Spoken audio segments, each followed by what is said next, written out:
Trafficking and prostitution. He was released after nearly 2 hours after the men had withdrawn 5,000 Rand from his account. A case of kidnapping and robbery has been opened with the police.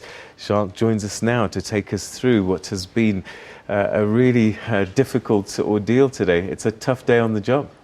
Yeah, it's like any other day basically, but today was a bit rougher than most. Tell us the circumstances that led to you actually being in this den.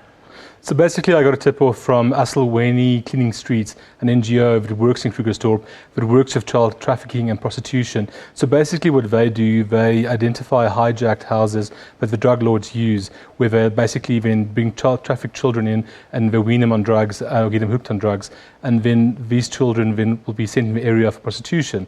So these guys, they identify these houses, when they find the owners, they buy the houses, the NGO now, and then they turn the houses around as a place of safety for these children they can rescue. So the lady, Cheryl Nsabangu, from this Asilweni Cleaning Streets, she and two of her colleagues were last week attacked and held hostage by a bunch of Nigerians as well. So I went there and I spoke to her in depth about what the work they do, what's happening. She took me around the area, but none of the prostitutes really wanted to speak to me because she was in the car. They knew her and they were warned not to come close to her. So I eventually decided to go undercover. I saw a white girl. I approached her as a customer, basically, and that's the only way I could get access to the drug den. So she took me into the room. We sat there, we started speaking, and a police officer burst in, trying to arrest me for prostitution. But I had my phone recording, so I told him, you know, I'm a journalist, I'm doing my job. And then luckily I saved that recording, and then he left with the girl, and two Nigerians came in and they held me there for like almost 2 hours, demanding money and stuff. They actually forced me to delete one of the recordings of my phone.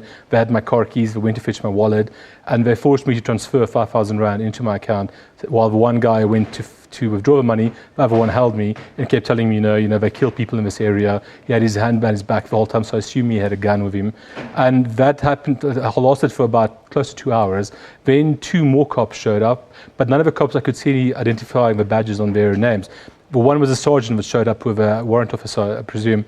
And he told me he had reports from a black lady that a white guy is being held hostage. But because of the NGO lady saying the police are working in the area, working with the Nigerians, I couldn't trust these guys, and I wasn't sure whether they were testing me. So if I said, no, you know, I'm a victim here, I might end up really being dead. So I just played along, said, no, I'm a journalist, I'm cool, nothing's worried. And luckily, after about 20 minutes with these guys, I managed to get my stuff back and I managed to leave safely.